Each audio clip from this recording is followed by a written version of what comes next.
from every nation. Praises from every nation. Praises from every nation. 하나님은 짐승들을 쓰시는 분이 아니라 사람을 쓰시기를 원하셨어요. 천사들도 물론 하나님이 쓰고 계십니다. 근데 천사들은 그냥 창조될 때부터 그들은 종의 신분으로 창조가 되었기 때문에 누가복음에 말씀하고 있는 것처럼 그 17장 5절서부터 말씀하고 있는 것처럼 무익한 종에 대해서 말을 합니다. 무익한 종이 하루 종일 수고를 하고 이제 일이 끝나고 왔을 때에 주인이 수고했다 이렇게 말하지 않는다는 겁니다. 그 무익한 종은 하루 종일 수고하고 왔어도 주인의 밥상을 차려야 되고 또 주인이 밥을 먹을 동안 옆에서 시중을 들어야 되고 주인이 식사가 다 끝나고 나면 그 또 밥상을 치워야 된단 말이에요. 그리고 수고했다고 하면 무익한 종이 해야 할 일을 한 것뿐이라 이렇게 고백하라고 말을 했어요. 그러니까 종은 상급이 없는 겁니다. 종은 영광이 없는 겁니다. 그러니까 천사들은 그들이 영광스러운 하나님께 사용받는 존재들이긴 하지만 천사들이 스스로 영광받을 수는 없어요. 그러니까 하나님의 일을 하기 때문에 그 영광에 참여할 수는 있어도 그 영광을 그들이 받을 수는 없는 겁니다. 그런데 하나님께서 그 천사들을 이제 창조하셔서 종으로 쓰시는데 또 한 존재인, 그래서 말라기서 2장 15절에 영이 유효하실지라도 오직 하나를 짓지 아니하였느냐 이렇게 말씀하시므로 천사들은 너무나 많은 숫자들이 있는데 그 숫자들 이외에 또 다른 영, 그래서 아담이란 영을 또 하나 지은 것은 경건한 자손을 얻기 위함이라. 바로 예수가 이 땅에 오게 하기 위하여 사람을 창조하셨다는 사실을 바로 말을 하고 있는 겁니다. 그래서 하나님은 천사들 말고 사람들을 쓰시기로 작정한 거예요. 그래서 에베소서 1장 4절은 만세전에 그가 그리스도 예수 안에서 우리를 택하사 사랑 가운데서 바로 흠이 없게 하려 하심이라 하고 말씀하셨어요. 영광을 얻기 위해서 하나님이 우리를 택하셨다는 사실에 대해서 말씀을 하고 있습니다. 그러니까 하나님은 천하만물이 창조되기 훨씬 전인 창세기 1장 1절에 말하는 그 만물의 시작의 태초가 아닌 요한복음 1장 1절에 하나님의 태초, 그 하나님의 태초에 바로 사람들을 창조하시기로 작정하셨고 사람을 쓰시기로 작정하신 겁니다. 할렐루야. 이제 칼빈 같은 경우에는 칼빈의 영향을 받은 이제 신학자들이나 교리주의자들은 마치 사람 한 사람 개개인을 하나님이 택했다. 그래서 천국 갈 사람은 가만히 내버려둬도 천국 가고 지옥 갈 사람들은 아무리 전도를 해도 지옥 간다. 하나님이 택했기 때문에 라고 그렇게 심지어는 그렇게까지 말을 하는 사람들도 있어요. 봤어요. 그러나 그것이 아니라 개개인을 택했다는 것이 아니라 사람이라는 존재를 택했다는 거예요. 사람이란 존재를 사랑하시기로 작정하셨다는 겁니다. 할렐루야.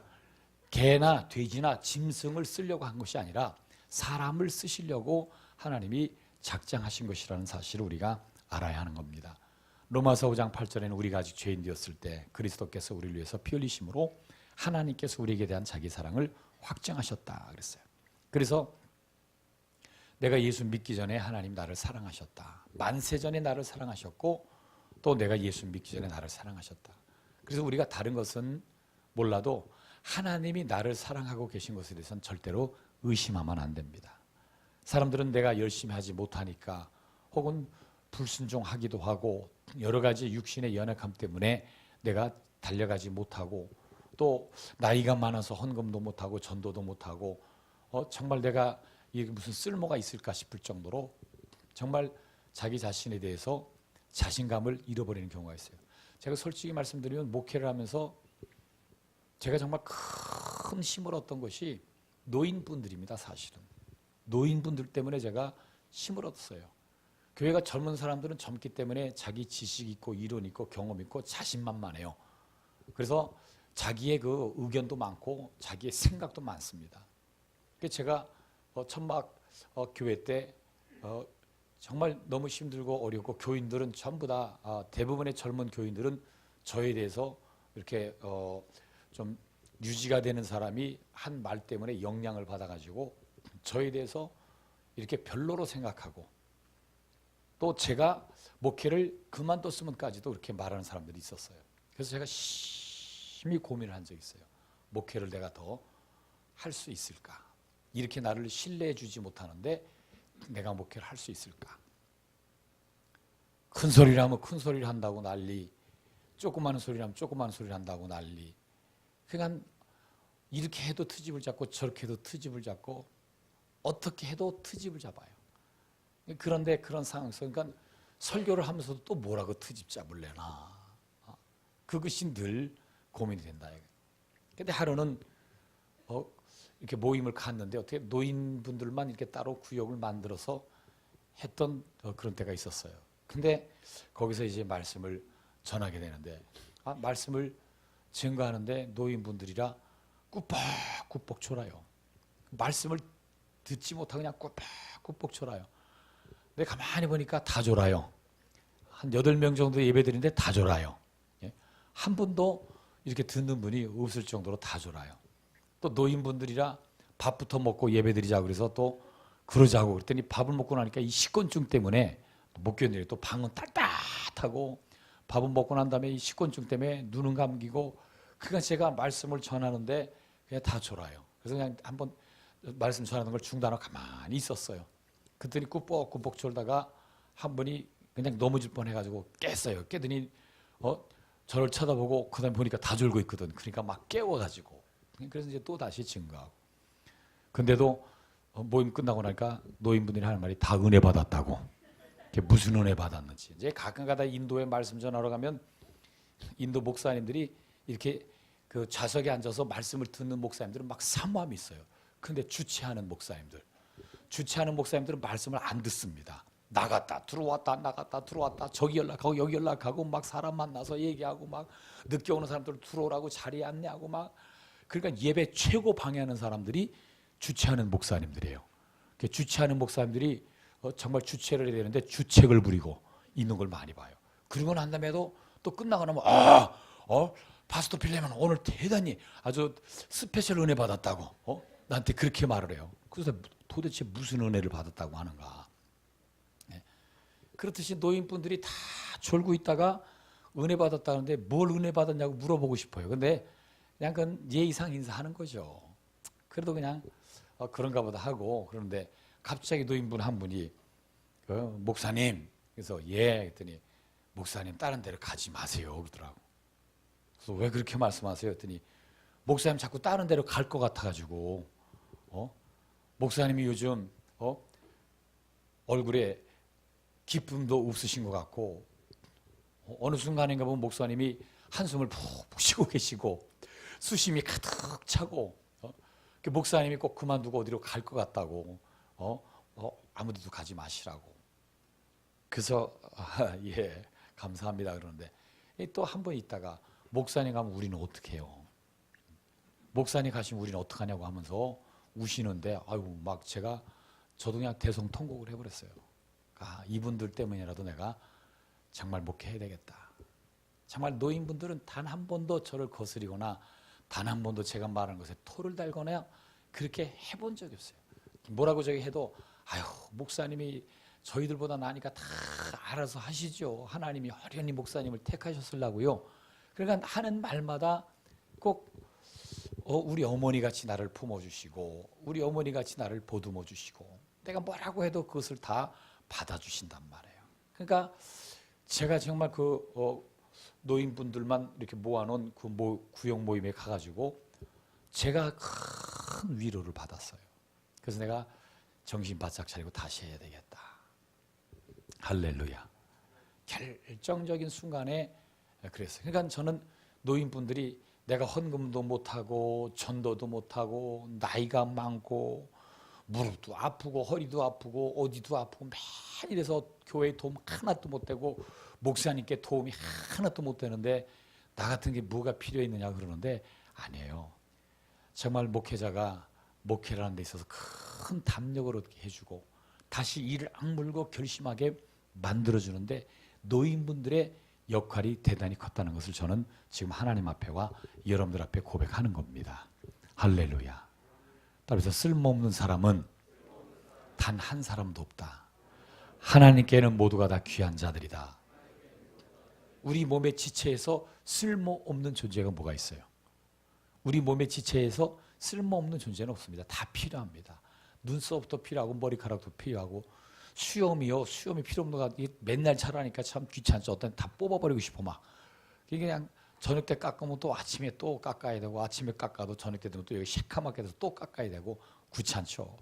근데도 이것도 필요하니까 다 있는 거예요. 내가 과학적으로 여러분들에게 설명은 못하지만 그건 또 나중에 과학자들이 설명하겠죠. 의사들이 수술했다가 자기네들이 오진을 해가지고 배를 가른 거면 얼른 맹장 잘라놓고 맹장에 문제가 있었다고 이거 늦게 발견했으면 큰일 났다고 이거 덮어버린다는 거예요.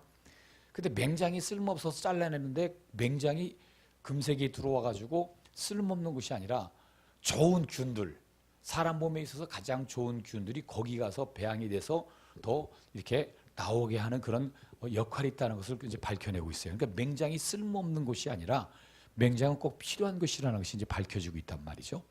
그러니까 사람 몸에 있어서 모든 지체들이 어마어마하게 많은데 그 지체들이 불필요한 것은 없어요. 하나님이 사람을 쓰시기로 작정했고 예수 그리스도 안에서 사랑 가운데 우리를 택하셨기 때문에 짐승들이나 천사들이나 이런 만물들을 하나님이 지으실 때는 사랑의 대상으로 지은 것도 아니고 그들을 사람처럼 그렇게 영광을 받는 것을 전제해서 쓰시려고 창조한 것도 아니란 말이에요. 근데 사람은 하나님의 자녀되는 권세도 주시고 신적 권세도 주시고 자녀로 낳아주시고 할렐루야. 아니 흙으로 만들어진 존재요. 생기를 불어 넣어 사람이 영적 존재가 된 존재요. 그래서 이 육체는 수명을 다하면 흙으로 돌아가게 돼 있고 영은 하나님께로 돌아가는데 아담의 죄 때문에 가로막혀 돌아갈 수 없었던 우리의 영혼을 위해서 하나님의 아들이 직접 몸과 살을 찢어 십자가에 처참하게 물과 피를 다 쏟아 우리의 죄를 없이 하시고 깨끗게 하시고 우리 영혼의 죄악을 예수 이름으로 사해 주심으로 이제 하나님과 같은 신분이 되게 하셨다. 그래서 자녀된 권세, 자녀이면 후사, 곧 하나님의 나라를 유업으로 받을 자들이라. 그래서 로마서 8장 15절에 바로 성령이 친히 증거하시되 우리가 하나님의 자녀인 것을 증거하신다. 할렐루야. 할렐루야.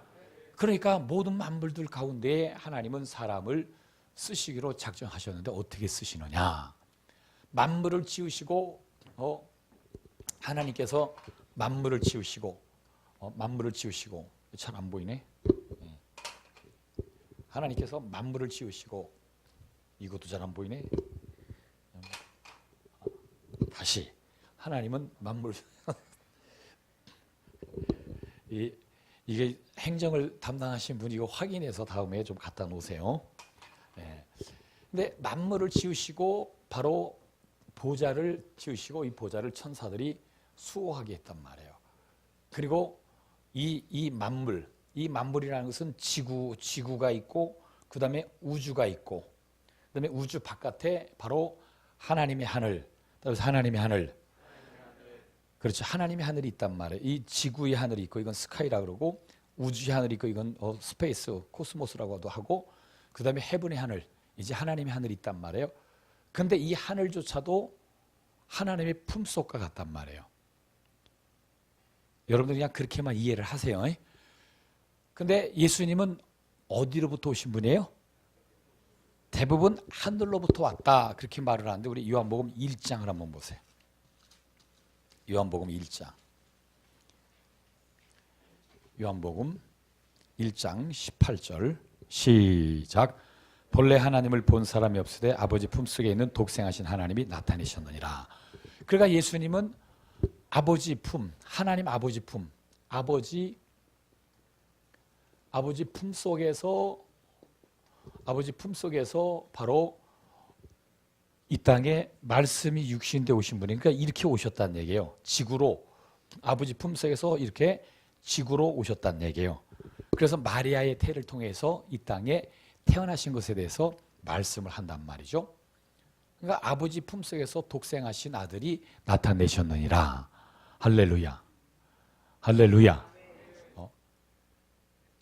그래서 예수님은 하늘로부터 오신 분이 아니라 아버지 품속에서 독생하신 분. 따라서 예수님은 하늘로부터 오신 분이 아니라 아버지 품속에서 독생하신 분이시다. 그러니까 아버지와 하나였는데 아버지 품속에서 홀로 독자 날생자를 써서 독생하셨다. 아버지께로부터 나오셨다. 이렇게 표현을 쓴단 말이죠. 그래서 예수님은 계속해서 말씀하시기를 나는 아버지께로 돌아가야 한다. 나는 아버지께로 가야 한다. 이 말씀을 많이 하시고 나는 아버지께서 보내셔서 왔다. 이렇게 말씀하시는 것도 많이 있습니다. 사람은 이 땅에서 흙으로 육체를 만드셨고 생기는 하나님이 불어넣어 주셔서 사람이 영적 존재가 됐지만 그래서 영은 하나님께로 돌아가야 되는데 아담의 죄 때문에 그것이 가로막혀서 돌아갈 수 없는 에베소서 2장 1절에서부터 2절에 보면 죄와 허물로 죽어버린 그래서 죄와 허물로 우리의 영은 죽었다. 그렇죠. 죄와 허물로 인해서 우리의 영은 죽은 겁니다. 그렇기 때문에 사람은 영원히 하나님께 돌아갈 수 없는 존재가 되어버린 거예요. 그러면 영은 죽으면 육체가 죽으면 없어지는 것이 아니라 영원히 사는 존재가 영혼인데 이 영혼이 하나님께로 돌아가지 못한다는 것은 이 하나님의 나라, 영생의 나라로 들어가지 못하게 된 것을 말하는 겁니다. 그러면 영생의 나라로 들어가지 못하게 되면 이제 음부라고 하는 구덩이라고 하는 그래서 유황불이 펄펄 끓는 이 지옥을 향해서 세상 사람들은 가게 되었단 말이에요. 믿는 사람들은 바로 보좌가 있는 이 하나님의 나라, 하나님의 나라로 이제 나라로 가게 됐지만은 믿지 않는 사람들은 지옥을 향해서 가게 된 겁니다. 인류는 전체가 다 지옥으로 가게 된 겁니다. 그래서 다윗이 내가 죄악 가운데 잉태되었다고 죄악 가운데 출생했다는 사실에 대해서 말씀을 하고 있는 것이죠. 그래서 인류는 전부가 다 지옥 갈 수밖에 없었는데 사람의 죄를 감당할 수 없는 것은 사람은 죄인으로 태어나고 죄인으로 살다가 죄인으로 죽기 때문에 사람 스스로가 사람의 죄를 감당할 수 없는 거예요. 그래서 아버지 품속에 죄와 상관이 없으신 그래서 죄와 상관이 없으신 아들이 아버지께서부터 왔다. 그렇죠. 아들이 하나님 아버지께로부터 오신 겁니다. 그래서 죄 없는 자가 바로 피 흘려 주셔서 우리 인류의 죄를 담당하신 겁니다. 그런데 영이 유하실지라도 오직 하나를 짓지 아니했느냐 이는 경건한 자손을 얻기 위함이라. 그래서 바로 아담을 지으신 것은 예수가 오실 길, 예수가 이 땅에 오시게 하기 위한 통로로 아담을 사용한 것이란 말이죠. 그래서 아담을 통해서 바로 하나님은 영이시기 때문에 육체가 없어요. 육체가 없기 때문에 죽을 수 없습니다. 육체가 없기 때문에 피 흘릴 수도 없습니다. 그런데 피 흘림이 없이는 죄 사함이 없겠다고 말씀하셨기 때문에 피를 내야 되는데 황소와 염소의 피가 사람의 죄를 없이 하지 못한다 했어요.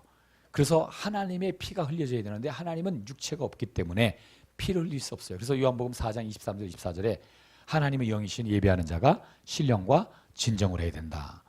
영이시기 때문에 그래서 영이신 하나님이 따라서 말씀이 육신이 되어 영이신 말씀이 육신이 되어 그러니까 피 흘리기 위하여 말씀이신 영이신 하나님이 육체가 되어 오셨다 이거예요. 그래서 바로 하나님 아버지께서 아들을 이 땅에 보내셨는데 마태복음 1장 1절에서부터 보면 아브라함과 다윗의 자손 예수 그리스도의 세계라 그래서 남자가 남자를 낳고 남자가 남자를 낳고 이렇게 되어 있는데 1장 16절에 가서 요셉의 아내 마리아에게서 예수가 나시니라. 이걸 창세기 3장에는 바로 여인의 후손, 여인의 후손은 내 머리를 상하게 할 것이고 너는 여인의 후손의 발꿈치를 상하게 할 것이다. 그래서 모든 인류는 남자의 후손이지만 예수님은 남자의 혈통과 상관없는 여자의 후손이다. 그럼 왜 그렇게 오셔야 되느냐? 육체가 있어서 죽어야 되긴 하지만 만약에 혈통을 따라오게 되면 예수님도 죄인이 돼버리는 겁니다. 그래서 가브리엘 천사장이 마리아에게 나타나서 너에게 아들이 있을 것이다. 그랬을 때 혼비백산하죠. 내가 남자를 알지 못하는데 어떻게 그런 일이 있습니까? 되죠? 하나님의 말씀에는 능치 못할 일이 없다. 그때 마리아가 나는 주의 계집종이오니 주의 말씀대로 내게 이루어지이다. 그러므로 바로 성령의 능력으로 성령의 능력이 그를 덮으시고 그 다음에 마리아가 성령의 도우심으로 이제 처녀가 아기를 갖게 되는 그래서 따라서 예수님은 죄의 혈통과 상관없이, 남자의 혈통과 상관없이 여자의 몸에서 성령의 도우심으로 직접 태어나셨다. 그래서 모두가 죄 가운데 죄인으로 잉태되고 죄인으로 태어나지만 예수님은 죄와 상관없이, 자, 여자 스스로 혈통을 생산할 수 있어요, 없어요? 없는 겁니다. 남자가 씨를 심어줘야지만 여자는 아기를 생산할 수 있는 거예요. 근데 마리아만큼은 요셉의 씨가 심어진 것이 아니라 성령으로 말미암아, 그래서 말씀의 씨가 심어진 것이다. 그래서 성령의 능력으로 마리아의 태에서 하나님의 말씀이 잉태가 된 거예요. 그래서 말씀이 잉태되어 오셨다. 그래서 요한복음 1장 14절에 말씀이 육신이 되어 우리 가운데 거하심에 우리가 그의 영광을 보니 아버지의 독생자의 영광이 은혜와 진리가 충만하더라. 할렐루야. 할렐루야. 그래서 이것이 차이가 있단 말이에요. 그래서 만세전에 하나님이 우리를 사랑하시기로 작정하셨는데 그렇게 쓰시기로. 그러니까 따라서 하나님은 개인을 쓰시기도 하지만 사람을 쓰시기로 작정한 것이다. 근데 만세전에 박성배를 택했다. 만세전에 틀리는 말은 아니라, 이거 틀리는 말은 아니지만 지옥 가기로 작정되고 천국 가기로 작정된 그렇게 택하는 것을 말하는 게 아니라, 원래 사람이라는 말 자체, 이 사람이란 말 자체가 한 명을 말하는 거예요, 여러 명을 말하는 거예요? 사람이라는 말, 사람들이라고 하면은 이건 여러 명을 말하는 거죠. 근데 사람이 들을 빼면은 어떻게 돼요? 헷갈리죠.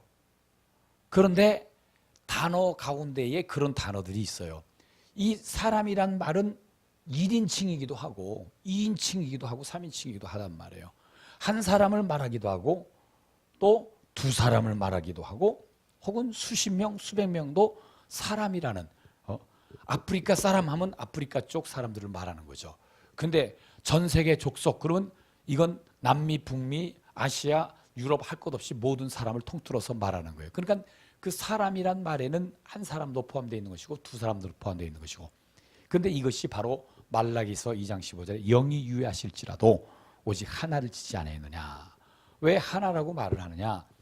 아담 하나를 지으셨지만, 영적 존재인 아담 하나를 지으셨지만 마치 나무가 이렇게 자라가지고, 나무가 굉장히 가지가 이제 땅속에 이제 뿌리가 있고 가지가 있을 때 나무가 굉장히 이제 큰데 이 나무에는 굉장히 많은 가지가 있을 뿐더러 이 가지 끝에 또 매달려 있는 수많은 또 잎사귀들이 있단 말이에요. 그러니까 잎사귀가 수십억 개가 될 수도 있죠, 큰 나무들은. 그래도 그것을 한 그루의 나무로 보지, 그러나 잎사귀는 다 각각이죠. 잎사귀는 다 각각이죠. 그러나 나무 전체에 그것이 다 소속이 되어 있는 것처럼 아담이란 영을 왜 또 하나를 지었느냐? 이는 경건한 자손, 따라서 경건한 자손, 예수가 오게 하기 위해서. 예, 그래서 바로 믿기 전에 예수께서 십자가에서 피 흘려 주심으로 한 분이 십자가에서 피 흘려 주셨는데, 인류의 죄를 다 담당할 수 있는 것은 바로 하나님이 보실 때 온 인류는 하나의 아담이라는 영으로 보시는 겁니다. 할렐루야. 그래서 한 분 예수께서 십자가에서 피 흘려 주셨지만은 그가 인류의 죄를 전체를 다 담당하실 수 있는 것이고, 그가 한 번 피 흘리셨지만 따라서 말씀이 육신이 되어 오신 분이시기 때문에 영이신 하나님의 말씀이 육신이 되어 오셨기 때문에 한 번 피 흘리셨어도 영원한 피 흘림이 되는 것이고, 한 번 속죄 제물이 되셨어도 영원한 속죄 제물이 되시는 것이다. 그러니까 하나님이 나를 사랑하신다는 말은 영원한 거예요. 여러분들 용서하셨다는 것은 영원한 거예요. 그러니까 내가 쓸모없다고 생각하지 마세요. 여러분들 하나님께 너무나 존귀한 자들입니다. 다 필요한 자들입니다. 할렐루야. 그래서 하나님은 우리를 쓰시기로 작정하신 거예요. 그래서 마태복음 28장 18절부터 20절까지 보면 세상 끝날까지 함께 하시겠다는 겁니다. 하나님의 말씀을 가르쳐 지키게 하는 자, 하나님의 말씀을 가르쳐 지키게 할 뿐만 아니라 그 말씀 받아들인 사람들에게 침례를 주고 그 말씀으로 양육하는 자들과는 세상 끝날까지 함께 하시겠다는 겁니다. 그리고 바로 마가복음 16장 20절에는 표적과 기사와 이적으로 함께 하시겠다는 겁니다. 그러니까 정말 제대로 예수를 믿고 예수를 따라가는 사람이라면 표적과 기사와 이적이 있어야 되고 기도에 응답이 있어야 되고 할렐루야. 저희 교회가 신학교를 하고 싶은 마음이 있었던 것은 아니에요. 교회가 나중에 커지고 그러면 먼 훗날에 할 줄 알았던 건데 총회장님이 갑자기 여기 국민일보 광고를 내고 여기 신학교 분원을 하라 그래가지고 그래서 이제 하게 된 것이 저희 교회 신학교의 이제 시작입니다. 어쨌든 하나님은 질서를 통해서 일하시는 분이시니까 총회장께서 그렇게 허락해 주셔서 국민일보 광고까지 내고 이제 우리 교회가 분원이 됐죠. 그래서 하다가 또 하나님의 섭리에 의해서 또 제가 이제 교단을 나오게 되고 어쩔 수 없이 하나님이 이렇게 광야로 성령을 몰아가시듯 성령께서 예수를 광야로 몰아가시듯이 그렇게 해서 제가 이제 교단을 나오게 되고 그래서 지금 이제 신학교가 우리 교회 개교회에 그냥 소속되어 있는 신학교로 하고 있습니다. 그러나 또 조만간 하나님이 일하시는 것을 우리가 눈으로 보게 될 것입니다. 할렐루야. 이 신학을 하는 데 있어서 정말 이것은 쉽게 할 수도 없지만 이 한 것을 갖다가 정말 우리가 귀하게 여겨야 되는 것은 예수님이 제자들을 삼을 때에 예수님을 따라다니는 사람은 너무나 많았어요. 그런데 너무나 많았지만은 하나님의 아들 예수께서 택하신 분들은 불과 10여 명입니다. 그 10여 명 가운데 가룟유다는 이제 사단에게 속아서 예수님을 떠나버렸고 자기 갈 길로 가버렸고 마띠아가 이제 그것을 그 자리를 대신했지만은 어쨌든 12명만 딱 데리고 주님이 3년 반 동안이라는 세월을 바로 제자들을 양육을 하는 것을 볼 수 있어요. 그들을 양육할 때에 예수님은 직접 보여주시고 또 직접 가르쳐 주시고 직접 그들에게 설명도 하고 가르쳐 주기도 하고 또 직접 보여주시기도 하고 나타내시기도 하고 그러니까 함께 하는 삶을 3년 반을 하신 겁니다. 그러니까 우리는 신학교 졸업장 어디 신학교 나왔느냐 이것 따지지만 예수님의 제자들은 예수 신학을 한 분들이에요. 할렐루야. 그래서 저는 제가 지향하는 것이 지금 이 신학은 바울 신학과 요한의 신학으로 이렇게 나누어지는데 바울 신학이라는 것은 그야말로 바울이 쓴 서신서를 중심으로 해가지고 이제 발전이 되고 있는 것이 바울 신학입니다. 근데 요한의 신학은 요한이 쓴 요한복음과 바로 요한계시록과 이런 것을 중심으로 해서 이제 체계가 잡혀져 나가는 것이 바로 요한 신학이란 말이에요. 근데 저희 교회가 구태여 따진다면 요한의 신학. 근데 요한의 신학이라는 게 뭐냐면 마태복음, 마가복음, 누가복음 같은 경우는 기자들이 본 그대로를 쓴 거예요. 그냥 죽은 자를 살렸구나. 안진병이를 일으켰구나. 무리를 거르셨구나. 물고기 2마리와 떡 5덩어리로 5,000명 먹이셨구나. 본 걸 그대로 쓴 거예요. 그렇기 때문에 태어난 곳이 다르고 자란 환경이 다르고 또 직업이 다르고 그러다 보니까 자기의 입장에서 쓰다 보니까 자기가 이렇게 본 곳을 쓰지만 그런 직업적인 어떤 그런 입장에서 쓰다 보니까 예를 들어서 병든 사람들이 예수님 앞에 나와가지고 바로 예수님께 귀신 쫓아내고 치료받는 장면에 대해서도 어떤 때는 해질적에 어떤 기자는 해질적에 이렇게 표현하면 또 어떤 기자는 저물매 이렇게 표현하고 누가 같은 경우는 의사니까 바로 병든 사람들이 예수님 앞에 오는데 예수님이 귀신을 쫓고 나니까 병이 났더라. 의사의 입장에서 보는 겁니다. 근데 마태 같은 경우는 귀신 들린 자들이 예수 앞에 많이 나오는데 예수께서 말씀 전하고 기도해주고 귀신을 쫓아내니까 귀신이 떠나가는데 병이 났더라. 이렇게 똑같은 환자지만 누가는 의사의 입장에서 병든 사람들이 예수 앞에 나오는데 예수님께서 귀신을 쫓아내고 나니까 병이 낫는다. 그래서 의사의 입장에서 이렇게 자기 관점에서 본 것이라는 말은 그 말이에요. 알겠습니까?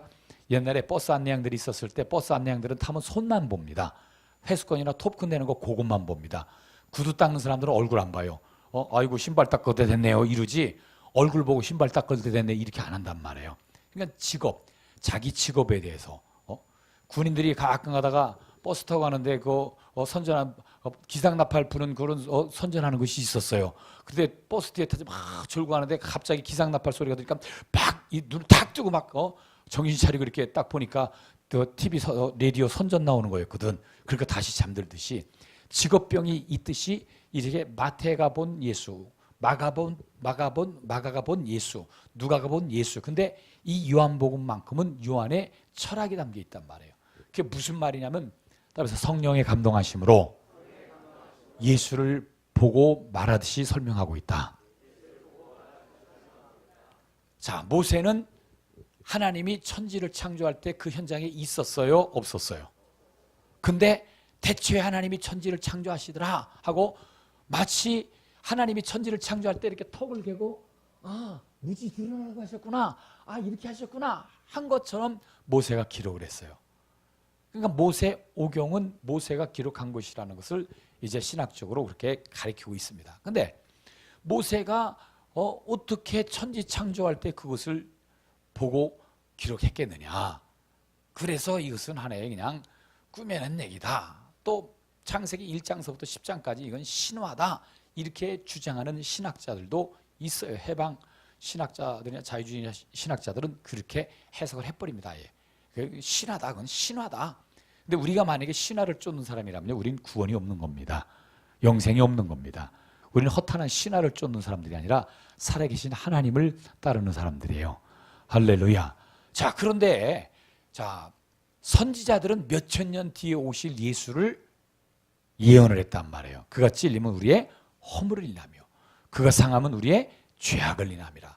그가 징계를 받음으로 우리가 평화를 누리고, 바로 예수가 몇천 년 뒤에 오실 예수를 바로 보고 그들이 기록했단 말이에요. 보세요. 모세는 성령의 감동하심으로 과거를 보고 기록을 했고, 선지자들은 성령의 감동하심으로 미래를 보고 예수를 기록했다. 그러니까 모세는 과거를 보고 성경을 기록하는데 예수가 오셔야 되는 이유에 대해서, 예수가 어떤 통로를 통해서 오시는가를 그것을 성령의 감동으로 보고 기록했다면, 선지자들은 모세가 그렇게 예언한, 모세가 이미 창세기, 출애굽기, 레위기, 민수기, 신명기를 통해서 예언한 그 예수에 대해서, 피 흘리실 예수에 대해서 바로 선지자들은 그가 오셔서 이렇게 구체적으로 이렇게 바로 피 흘리시고 죽으시고 인류의 죄와 가난과 저주를 담당할 것이다. 이렇게 이제 선지자들이 말을 했다면, 그래서 요한은 창세 이전의 태초, 그러니까 이 만물, 제가 아까 그랬죠. 이 만물, 그러니까 이 만물을 하나님이 짓기 전에는 그냥 하나님만이 계시는 상태란 말이에요.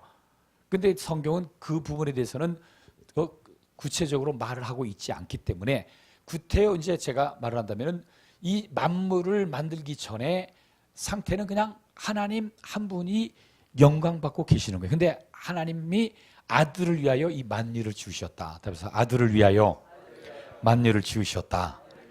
자, 우리 히브리서 1장을 한번 보시겠습니다. 히브리서 1장 2절. 1장 2절. 큰 소리로 시작. 이 모든 날 마지막에는 아들을 통하여 우리에게 말씀하셨으니 이 아들을 만유의 상속자로 세우시고 또 그로 말미암아 모든 세계를 지으셨느니라. 아멘. 그러니까 지구의 하늘, 우주의 하늘, 또 예수님의 보좌가 있는 하나님의 우편 보좌라고 하는 이 권위의 상징인 이 천사들이 수종 들고 있고, 장차 우리가 처소가 준비되면 가야 되는 나라, 이 하나님의 나라, 흔들리지 않는 나라라고도 하고 진동이 없는 나라라고도 하고 이제 영광의 나라라고도 하는 아들의 나라, 아버지께서 상속하신 이 아들의 나라. 그러니까 하나님이 아들을 위해서 만유를 지으시고 그 다음에 보좌를 두시고 천사를 창조해서 아들이 이 보좌에 앉도록 하셨는데, 아들이 빌립보서 2장 5절부터 말씀하신 것처럼 내가 어떻게 아버지와 동등대의 여김을 받겠습니까? 죽기까지 순종하고 복종함으로 아버지의 뜻에 순종하겠습니다 하고 겸손히 자기 자신을 낮추셨단 말이에요. 그래서 원래 기독교 정신은 사랑이 아닙니다. 자꾸 기독교 정신이 사랑으로 이렇게 말을 하고 있고, 예수가 사랑하라고 하셨다는 그 말씀 때문에 예수님이 이 땅에 오셔서 가르친 것은 사랑이다 그러는데 틀리는 말은 아니에요. 그러나 엄격히 따진다면 기독교의 정신은 겸손입니다. 그래서 아들이 아버지 앞에 자기 자신을 낮추심과 같이 모든 직분자들이 정말 사랑에 풍성한 분들이라면 정말 직분 감당을 훌륭하게 잘할 수 있습니다.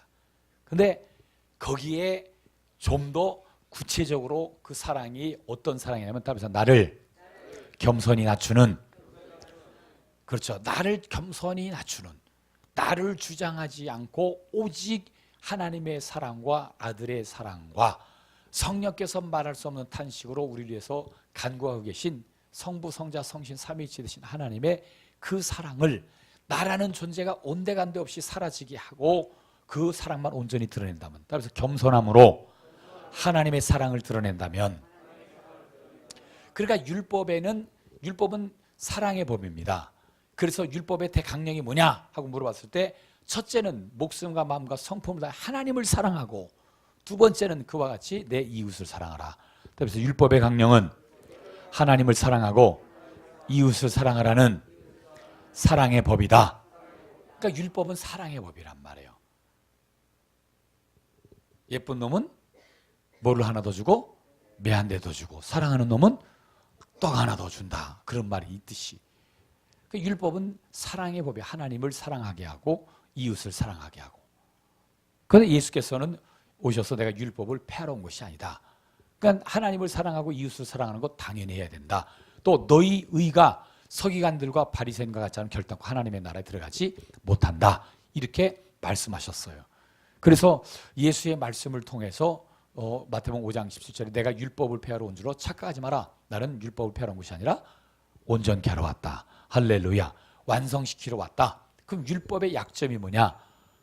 바로 용서가 없다는 사실이에요. 그 용서를 예수께서 하러 오신 겁니다. 할렐루야. 근데 용서를 하시는데 자기 자신을 십자가에 내어주기까지, 따라서 우리를 용서하시고 사랑하시되 자신의 몸을 화목제물로 십자가에 내어주기까지 우리를 사랑하셨다. 예. 그래서 이 만유는 아들을 위해서 지으신 겁니다. 하나님의 나라는 아들을 위해서 존재하는 겁니다. 하나님은 영이시기 때문에 나라가 필요 없어요. 그런데 아들은 육신을 입고 이 땅에 오셔야 되는 것 때문에, 그리고 아들을 위한 이 나라에는 바로 그가 왕으로 앉으셔서 통치해야 되는. 지금요, 이 교리적으로나 신학적으로 잘못 설명하는 사람들은 우편 보자 그러니까 우편이 있고 좌편이 있고 중간편이 있고, 그래서 성부, 성자, 성신 삼위일체 하나님이 우편, 좌편, 중간편 아주 사이좋게 나눠 앉는 줄로 그렇게 알아요. 하나님은 영이시기 때문에 보좌가 필요 없어요. 성령은 영이시기 때문에 보좌가 필요 없어요. 보좌는 오직 육체가 있으신 아들 그리스도에게만 보좌가 필요한 겁니다. 단지 보좌 우편이라고 할 때는 따라서 하나님의 고난, 하나님의 권세, 하나님의 영광. 그래서 마태복음 6장에 주신 기도를 가르쳐 주시면서 따라서 나라와 권세와 영광이 아버지께 영원히 있사옵나이다. 그렇죠. 그러니까 이 하나님의 나라는 마치 무엇과 같으냐? 하나님과 같은 나라와 권세와 영광. 그래서 하나님의 나라, 하나님의 권세, 하나님의 영광. 그러니까 하나님의 나라요, 하나님의 권세요, 하나님의 영광으로 충만한 것이 바로 보좌입니다. 이 보좌에 우리도 함께 앉게 하여 주시겠다는 거예요. 할렐루야. 그러니까 아들을 위해서 이 만유를 지으시고, 이 보좌의 아들이 빌립보서 2장에 보면 그가 죽으신 지 사흘 만에 하나님께서 살려내셔서 40여일을 이 땅에 계시다가 천사들에 받들려 이제 보좌에 오르셔서 따라서 만왕의 왕으로 보좌에 앉으셨다. 그러니까 예수께서 영원전부터 영원까지 계신 그 하나님의 아들 예수께서 이 땅에 오셔서 보좌에 올라가서 보좌에 좌정하신 것이 불과 2000년 이제 조금 넘는 거예요. 할렐루야. 할렐루야. 한번 생각해서 하나님의 품속에 계시던 아들이 우리가 발로 딛고 숨을 쉬고 살아가고 있는 이 땅까지 그가 오셨다가 가셨다는 것, 정말 이것이 얼마나 우리에게 큰 감동과 감격을 주느냐 이거예요. 그분이 여기까지 오셨다가 가셨다는 것. 근데 그것이 불과 2000년 조금 넘는단 말이죠. 그리고 이 보좌에 앉으셨는데, 자, 따라서 나라는 백성이 있어야 되고 종이 있어야 된다. 그래서 아담이 혼자 독처하는 것이 보기 좋지 않아서 아담을 잠들게 하고 그의 갈비뼈를 뽑아서 무엇을 만들었어요? 여자를 만들었어요. 그래서 아내를 만들어 줬어요. 근데 바로 아담은 오실자의 표상. 따라서 아담은 오실자의 표상. 그 아담을 오실자의 표상이라고 하는 것은 예수 그리스도의 그림자라 이거예요. 그러니까 아담을 보면 누구를 볼 수 있는 거예요? 예수를 볼 수 있는 거예요. 그래서 요한복음 5장 39절에 너희가 성경에서 영생을 얻는 줄 알고 이 성경을 상고하거니와 이 성경 곧 내게 대하여 기록한 것이다. 할렐루야. 모세의 글도 내게 대하여 기록한 것이다. 시편도 나에 대해서 기록한 것이다. 모든 선지자의 글이 나에 대한 기록이다 하고 예수께서 말씀하시죠. 자, 결론부터 결론을 좀 말씀드린다면은, 그러니까 아들을 위해서 하나님이 이 보좌를 만드시고 그 왕으로 앉는데, 백성이 필요하니까, 종들이 필요하니까 천사들을 창조해서 종을 통치를 하시는 그 하나님의 나라의 종들을 이미 만들어 놨고, 그 다음에 백성이 필요한 거예요. 그래서 세계 민족들 가운데 누구를 택하사? 이스라엘 민족을 택한 겁니다. 가끔가다 복음성가 부를 때 하나님 나를 자녀 삼으시고, 그런데 백성은 삼는 거예요. 여러 족속들 가운데 백성은 삼는 겁니다. 택하는 겁니다. 근데 자녀는 낳아주시는 거예요. 나와 여러분들 하나님이 낳아주신 겁니다. 이걸 믿으시길 바랍니다. 낳아주신 거예요. 그래서 백성이, 종이 필요하기 때문에, 바로 하나님의 나라에는 종이 필요하기 때문에 천사들을 숫자를 헤아릴 수 없을 만큼 어마어마한 천사들을 창조하신 것이고, 그 다음에 백성이 필요하기 때문에 모든 민족들 가운데 이스라엘을 택해서 이제 이스라엘을 하나님의 백성, 따라서 이스라엘은 하나님의 백성이다. 제가 이제 그 뉴질랜드 갔을 때에 그 포일리지 신학교에서 이제 잠깐 강의를 듣는데, 그 모든 교수진들이 이스라엘에 대한 그 설명을 이렇게 쭉 하시는데, 제가 좀 아쉬움이 있었어요. 어떤 아쉬움이 있냐면은, 이분들은 목사님들로서 이스라엘 민족을 너무너무 부러워하는 거예요. 선민, 하나님이 택한 백성. 그래가지고 모든 역사가 이스라엘 중심으로 이루어지는 것에 대해서 쭉 설명을 하시는데 아주 정확하죠. 그런데 그들을 너무 부러워하는 거예요. 근데 사실은 이스라엘 민족이 우리를 부러워해야 되는 거예요. 왜냐하면 이스라엘 백성들은 하나님을 아버지로 부르지 못해요. 그래서 여호와란 말은 두려운 하나님, 심판의 하나님, 주인이신 하나님, 그런 뜻이거든요. 근데 로마서 8장 15절에 성령이 친히 우리가 하나님의 자녀인 것을 증거하시나니, 바로 우리가 하나님을 아빠, 아버지라 부르짖느니라, 이렇게 바로 말씀을 하고 있어요. 그러니까 이방인들이지만 우리가 이스라엘 민족들보다도 우리가 더 신분으로 따진다면 이스라엘 백성이 우리를 부러워해야 되는 거예요. 할렐루야. 이런 관계를 알아요. 제가 미국 갔을 때 친구 남편 되는 분이 이제 장로, 안수집사님 장로님 뭐 이렇게 됐는데, 이분이 자기는 요즘에 하나님의 백성에 대해서 관심이 많다고, 그래서 거기에 대한 성경 공부를 하려고 그래서 내가 잠깐 동안 그 롱비치에 가서 식사 대접 한다 그러는데, 잠깐 동안 그 한 40여 분 동안 가면서 내가 거기서 백성과 자녀와의 관계를 설명했어요. 그들이 깜짝 놀래더라고. 그리고 막 얼마나 주의 깊게 듣는지 몰라요.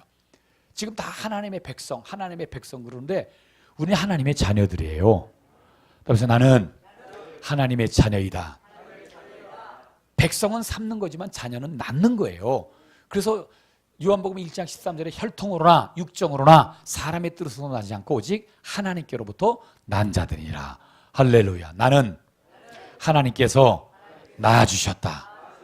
예수께서 십자가에 피 흘리심으로, 해산의, 예수 그리스도가 십자가에서 피 흘리심으로 해산의 수고로 우리를 하나님의 자녀로 낳아주신 겁니다. 그래서 우리는 하나님을 아버지, 아빠 이렇게 부를 수 있단 말이에요. 제가 인도 갔었을 때 공항에서 아빠 그러길 깜짝 놀랐어.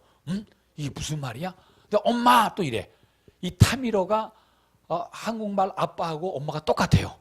그래서 여러분들이 인도 가서 아빠 그러들랑 이렇게 봐봐. 그러면 인도 사람들이 아빠, 엄마 이 똑같아요 말이. 그 타미러와 한국어가 같은 것을 이렇게 유튜브에 이렇게 올려놓은 거 보니까 186개 단어가 똑같아. 뜻이 같아. 그리고 또 좀 더 좀 억지로 이렇게 막 깨맞추는 사람들은 1800단어가 같다는 거예요.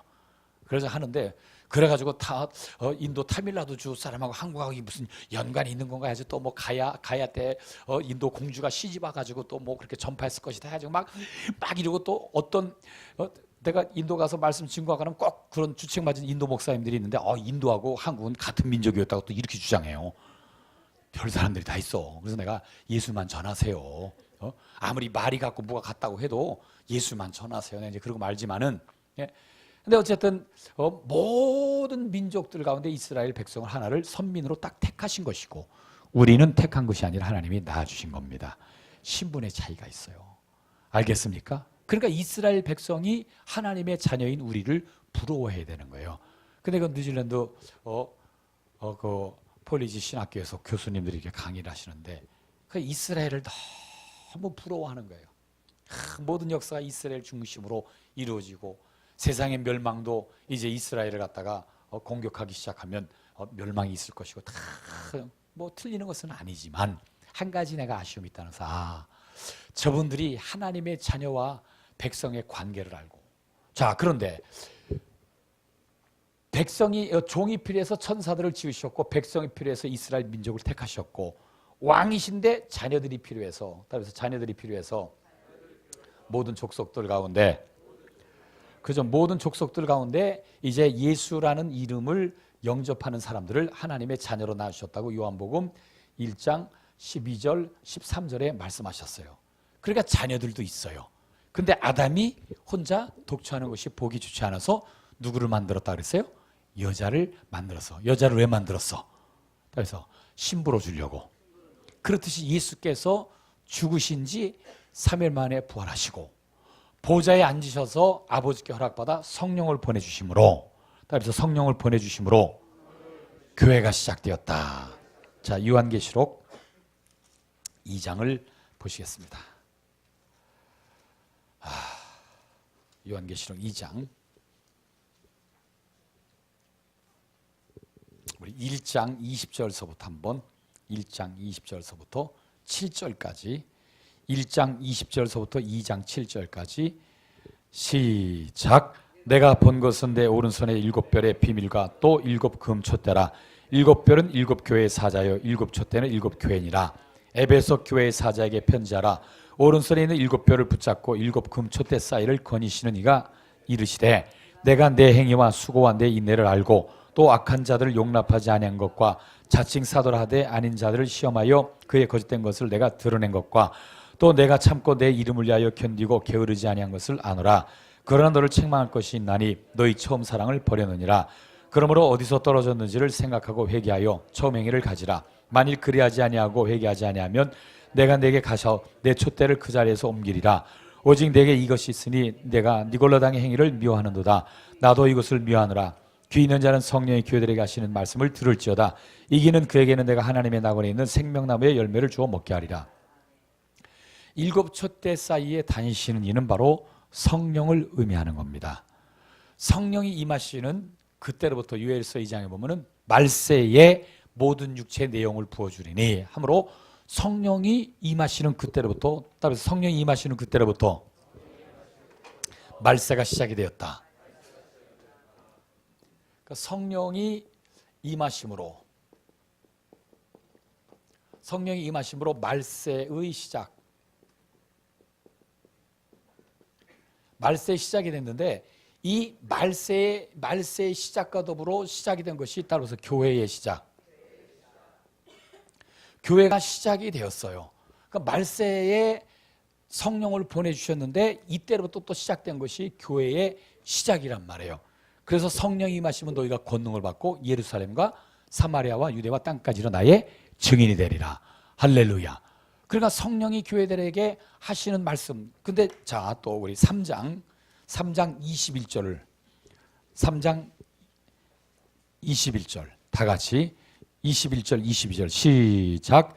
이기는 그에게는 내가 내 보좌에 함께 앉게 해주기를 내가 이기고 아버지 보좌에 함께 앉은 것과 같이 하리라. 귀 있는 자는 성령이 교회들에게 하시는 말씀을 들을지어다. 왜 교회와 하나가 돼야 되고 왜 여러분들이 직분을 감당해야 되고 근데 원수는요 어떻게 해서든지 이거 못하게 합니다. 왜? 자기는 하나님의 보좌에 도전했다가 하나님께 버림을 받아서 지옥 가게 되었어. 근데 우리는 솔직히 우리는 죄 짓고 육신의 연약함 때문에 넘어지고 자빠지고 할 때가 많고 정말 하나님을 실망시킬 때가 너무나도 많은데도 불구하고 우리는 하나님의 백성도 되고 자녀도 되고 따라서 그리스도 예수의 신부까지 될 그 자격을 줬단 말이에요. 그러니까 원수 마귀는 얼마나 원통할까요? 그러니까 어떻게 해서든지, 그래서 택한 자라도, 예수님의 제자라 할지라도 성령 충만한 7 집사 가운데 한 사람조차도 어떻게 해서든지 타락을 시키듯이 택한 자라 할지라도 어떻게 해서든지 넘어뜨리려고 하는 바로 원수 마귀의, 따라서 최후의 발악, 자기 때가 얼마 남지 않았다는 사실을 알고 발악을 한단 말이에요. 발악. 여기에 속수무책으로 다 넘어가고 있어요. 그래서 시험에 드는 것은 스스로 속는 것이다. 원수 마귀는 스스로의 욕심 때문에 바로 하나님을 떠나게 되고, 하나님만 스스로 삽니까? 나도 스스로 살겠습니다 하듯이 바로 그렇게 시험 드는 겁니다. 그래서 이기라는 거예요. 이기는 생활, 신앙생활은 이기는 생활이다. 성령이 교회들에게 하시는 말씀, 그러니까 요한복음 14장 26절에도 보혜사 내 이름으로 오실 성령, 그가 오시면 너에게 모든 것을 가르치시고 내가 너에게 말한 모든 것을 생각나게 하여 주시리라. 또 요한복음 16장 13절에 성령이 임하셔서 우리를 모든 진리 가운데로 인도하실 것이다. 할렐루야, 할렐루야. 그러니까 성령께서 생각나게 하시는 모든 말씀을 통하여, 그러니까 그래서 교회는 성령이 교회들에게 말씀하심을 통하여 순종하고 복종함으로 그리스도의 신부로 만들어져 가는 것이다. 그렇죠. 그래서 교회에서 성령의 역사가 없다면 그건 이미 그냥 종교 단체지 교회라고 볼 수 없어요. 교회에서 기도가 없다, 그것은 종교 단체지 교회라고 볼 수 없어요. 교회에서 말씀을 통한 교제가 없다, 그건 종교 생활은 될 수 있어도 교회는 될 수 없어요. 성소에는 떡상과 향로와 촛대가 있어요. 반드시 이 세 가지가 있어요. 떡상이 있다는 것은 그 빵을 굽는 떡상이 있다는 것은 말씀을 의미하는 겁니다. 다시 말하면 말씀을 통하여, 그 하나님이 나를 만나 주시는 것도 말씀을 통하여. 요한복음 14장 21절에 나의 계명을 지키는 자라에 나를 사랑하는 자니 나를 사랑하는 자는 내 아버지께 사랑받을 것이요 나도 그를 사랑하여 그에게 나를 나타내리라. 그러니까 하나님이 나를 만나 주시는 것도 말씀을 통하여. 할렐루야.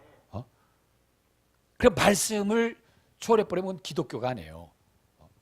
그러니까 오늘날 많은 분들이 하나님의 말씀을 전한다고 하면서 예수께서 하신 말씀을 한마디도 전하지 않고 그저 이웃을 사랑하고 구제를 하고 막 나라와 민족을 위해서 얘기도 많이 하고 막 정말 그분의 말을 들으면은 정말 구구절절히 막 소외된 노인분들, 그냥 또 홀로 사는 가정들, 또 아버지가 없는 막 그런 가정 자녀들 막 해가지고 어마어마하게 많은 좋은 일들을 많이 하는데 예수 말씀이 빠져 있어.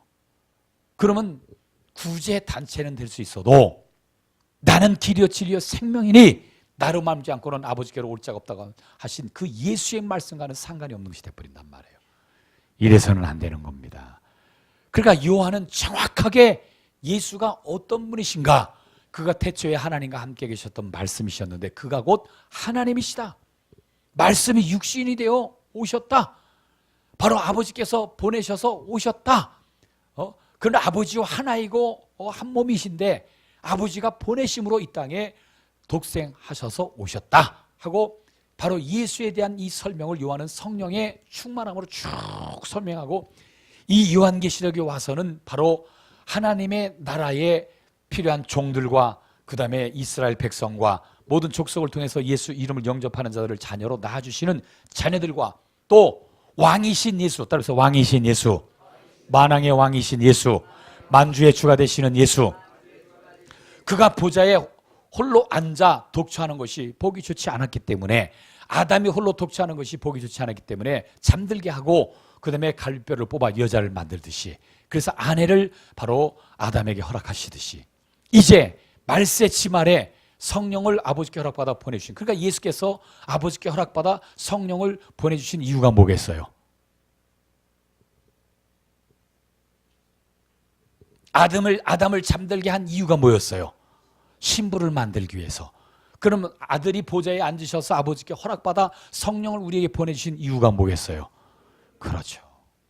그래서 요한계시록 3장 21절에 이기는 그에게는 내가 내 보좌에 함께 앉게 하여 주기를 내가 이기고 아버지 보좌에 함께 앉은 것과 같이 하리라. 할렐루야. 제가 이 사실을 깨달았을 때 얼마나 큰 충격이 됐는지 몰라요. 그러니까 이 지구상에는 백성으로 택한 자들이 있고 자녀로 낳아주신 자들이 있고 그다음에 교회를 통해서 따라서 교회를 통해서 근데 제가 다시 한번 말씀드리지만은 이 교회라는 말 필리핀 그 산지족의 마운틴 프로빈스의 바기오라는 데가 있어요. 그 바기오라는 가운데 킹스 칼리지 가다 보면은 그 오른쪽으로 보면은 절이 있습니다. 중국인들을 위한 절이 있어요. 근데 중국인들을 위한 그 절이 보면 템플 처치 이렇게 돼 있어요. 그래서 내가 아니 저 절간 같은데 어떻게 절 처치라고 했어요? 그랬더니 그렇게 쓴다는 거예요. 그래서 제가 참 속으로 별 미친 것들 다 봤다네 그랬어요. 교회라는 말을 쓴다고 해서 다 교회가 정교회. 루마니아 정교회는 주일날 그 앞에 가서 잠깐 묵념하고 가면 그게 예배 드린 거로 쳐주는 거예요. 그 정교회 사제들이 나가지고 향을 갖다가 이렇게 흔들어서 그럼 거기 하고 그냥 가면 그게 예배 드린 거야. 아주 간단해. 그거 전부 여기 이 가운데 아유 우리도 그렇게 예배 드렸으면 좋겠다. 그래 하나님 섬기는 거고 뭐고 없어 거기는 그냥 그렇게 하면 되는 거야. 정교회는요 어떻게 보면 정말 천주교회보다도 더 정말 이게 안타까운 현실을 갖고 있어요. 예수님의 무덤이라고 하는 그 성지순례를 가서 보면은 거기 예수님의 무덤이라고 하고 예수님이 십자가 지셨다는 그 거기를 골고다 그렇게 말하는 그 장소에 가보면 정교회, 캐톨릭 그다음에 또 하나 어디가 이렇게 세 단체가 그것을 점거하고 있어요. 근데 완전히 절간처럼 꾸며놨어요. 부처에다가 막 금칠은칠 해놨듯이 마리아 상서부터 시작해가지고 막 그게 예수의 어머니라고 가지고 막 금칠은칠을 다 해놓고 꼭 절간 같아요. 근데 기독교에서 주장하는 골고다가 따로 있어요. 거기는 가면 방치가 돼 있어요. 2000년 동안 방치가 되어 있어요. 근데 누가 가서 보더라도 가슴에 충격이 팍 될 정도로 이게 성경에서 말하는 골고다구나 하는 것을 알 수 있을 정도로 그 지형 자체가 웃기게 생긴 것이 이렇게 이제 막 천막이라든지 건물 같은 것이 가려서 먼 찻길에서만 보이는데 딱 거기에 보면 이런 형상의 굴이 있어요. 이게 누가 딱 봐도 이게 뭐예요? 해골 바가지에 그 골고다라고 하는 이 해골 바가지처럼. 근데 여기에 굉장히 많은 그 십자가 그 형틀이 세워졌었던 곳이라고 하고 상인들이 하는 말이 여기서는 땅만 조금만 파면은 죄인들을 못 박았던 대못 같은 것이 많이 발견된다는 거예요. 근데 기독교에서 예수님이 바로 못 박혔던 장소는 여기다 하는 이것은 방치가 되어 있어요. 그런데 두 군데 정도가 되는데 그리고 천주교회에서 주장하는 바로 예수님이 십자가에 못 박혔다고 하는 그 장소는 전부 다 절간처럼 다 그렇게 꾸며놨어요. 그래서 전 세계 모든 기독교인들이 천주교인들이나 정교회 사람들이나 이런 사람들이 와가지고 다 예수님의 무덤이라고 하는데 돌로 된 이렇게 관처럼 만드는 이 예수님을 저기 했던 무덤 관이라고 하니까 거기에서 막 뺨을 비비고 손을 만지고 해가지고 이 돌이 반질반질 이거보다 더 반짝거려. 그걸 비비면 아기를 갖는다고 해서 하고 막 그냥 다 이놈도 만지고 저놈도 만지고 이년도 만지고 저년도 만지고 그냥 막 전 세계 모든 족속들이 다 와서 막 해가지고 반질반질해. 근데 기독교에서 주장하는 여기는 방치가 되어 있어요. 뭐 우리는 근데 그런 거 의미가 없죠. 왜? 예수님 지금 어디 계시니까? 보좌에 앉아 계시니까. 할렐루야. 80년도에 예수님의 수의가 발견됐다고 해가지고 막 난리가 난 적이 있어요. 그건 사기꾼이 돈 많이 벌었다고 생각해요. 근데 금년도인가 작년도인가 2018년도인가 이제 과학기술이 발전하다 보니까 DNA 통해서 딱 해보니까 예수님의 수의가 아니더라 이거예요. 할렐루야. 그러니까 나는 근데 80년도에 알아서 그게 무슨 상관이 있는가. 여러분 예수님이 쓰던 잔 성배예요. 또 그게 이름이. 예? 그래서 인디아나 존스 같은 영화 보면은 예수님 마셨던 그 포도주 잔 뭐 해가지고 제자들하고 마셨던 그래서 그거에 또 의미를 두고 또 뭐 그것이 막 독일군으로 막 번개가 쳐가지고 독일군들을 막 물리치고 해가지고 나중에는 미국에서 그 법궤를 찾아가지고 그 성배를 거기다 놓아가지고 절을 놓았다는 얘기 아니에요. 그래가지고 또 비밀 창고 굉장히 어마어마하게 큰 비밀 창고에 그것을 어떤 한 구역에다가 갖다 딱 놓는 거로 인디아나 존스 보면 그렇게 나오는데. 성배 아니라요. 성배가 발견돼도요. 그건 의미를 두면 안 돼요. 그래서 우리에게 있어 그리스도인들에게 있어서 참 그리스도인들에게서 올바른 권위를 두어야 할 것은 하나님의 말씀이다. 따라서 항상 살아있는 말씀, 거기에 권위를 둬야 되는 거예요. 이게 예수님이 쓰던 뭐야? 그래야 아이고 예수님 이거는 진짜 이건 우상 숭배가 되는 거예요. 그 어느 것도 예수님이 쓰던 숟가락이 발견된다 할지라도 거기에 의미를 두면 안 돼요. 예수님이 입었던 수의 그것에 의미를 두면 안 돼요. 오직 우리는 말씀, 따라서 하나님의 입으로 나온 말씀, 말씀이 뭐라고 말을 하는가, 이게 중요하단 말이에요. 그러니까 지금 저희 교회에서 하는 이 신학원 사역은 바로 요한의 신학과 같이 성령이 생각나게 하시고 가르쳐 주시는 대로 하려고 한다 이거예요. 그래서 저도 기도해야 되고 교수 강의를 하는 전사님이나 목사님이나 바로 기도를 하고 해야 된다 이거예요. 또 신학생들도 신학원생들도 기도하고 해야 됩니다. 정말 기도 외에는. 그래서 제가 아까도 말씀드렸지만은 그 성막 안에 여기는 지성소고, 그다음에 여기는 성소라면은 바로 여기에는 떡상이 있고, 그다음에 향로가 있고, 그래서 이 향로에서는 계속 향불을 피우게 되는. 그다음에 바로 촛대가 있다 이거예요. 그래서 따라서 말씀과 기도와 성령의 역사, 반드시 예수 교회는 말씀과 기도와 성령의 역사로 이루어져야 되는 겁니다. 예수 교회의 모든 모임은 말씀과 기도와 성령의 역사가 있어야 하는 겁니다. 왜 모이는가? 말씀을 이루기 위하여. 왜 모여서 기도해야 되는가? 말씀을 이루기 위하여. 왜 성령께 순종해야 되는가? 그가 생각나게 하시는 말씀을 순종해야 되기 때문에. 왜? 원수 마귀도 말씀으로 예수를 시험했으니까. 여호와 증인들도 하나님의 말씀을 가지고 성도들을 미혹하고 있으니까. 박태선을 비롯한 모든 이단의 괴수, 교주 노릇하는 사람들이 전부 다 하나님의 말씀을 가지고 미혹을 하고 있으니까.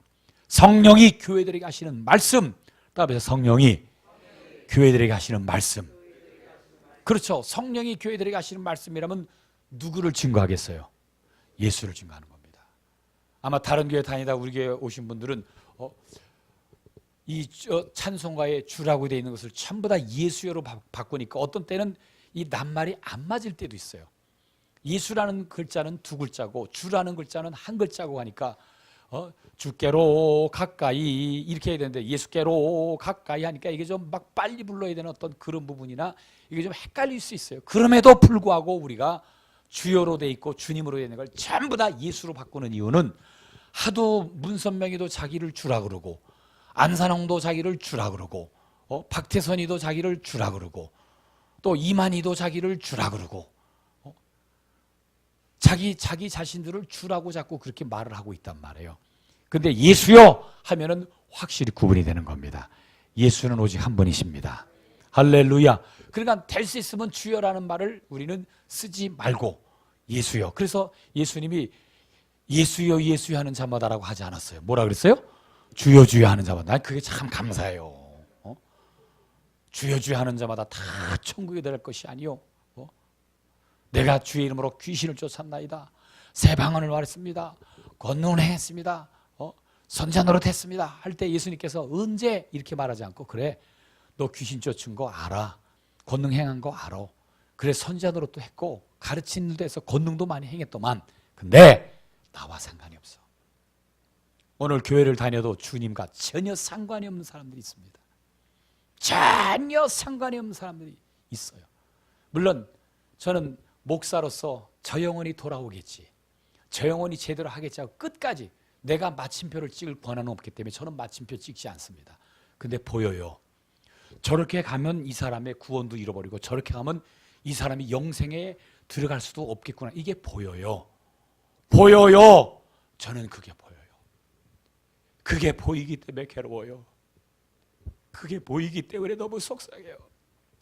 그게 보이기 때문에 어떻게 해야, 정말 어떻게 해야 성령이 교회들에게 하시는 말씀을 듣고 순종하는. 오늘 낮에도 제가 말씀드렸죠.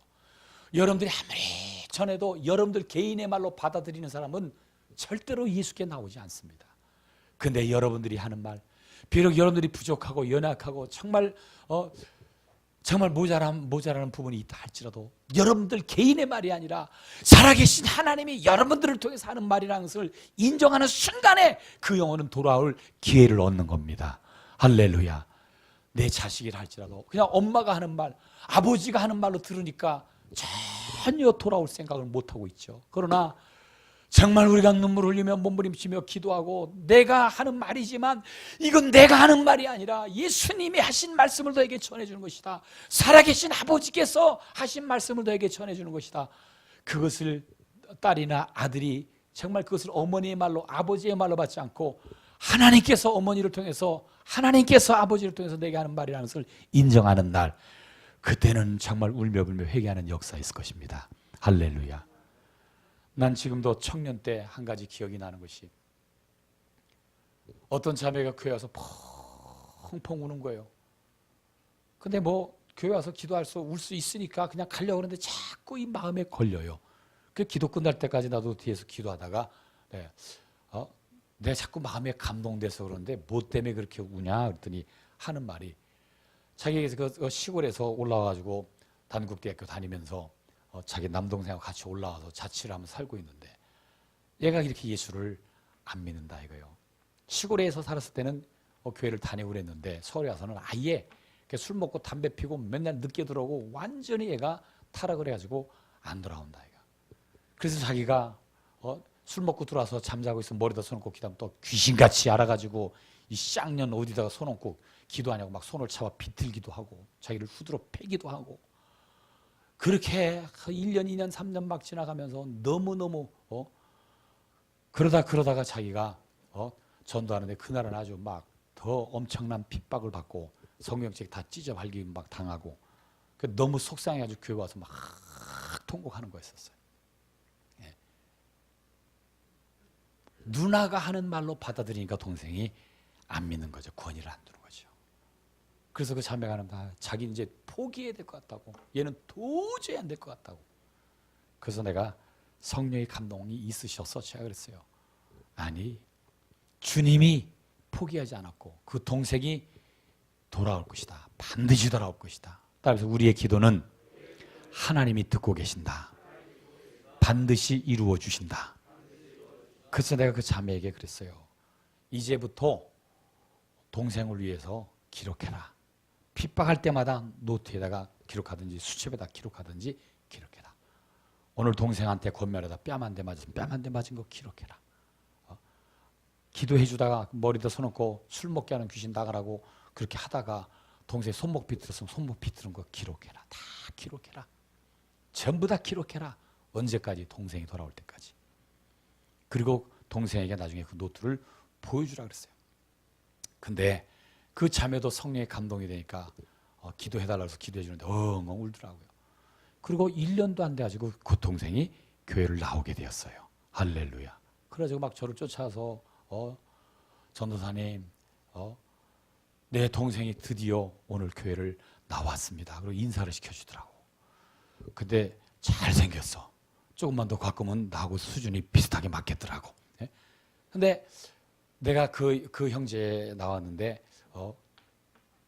내가 그랬어요. 하나님이 형제님을 너무너무 사랑한다고 했더니 자기도 이제 알 것 같다고.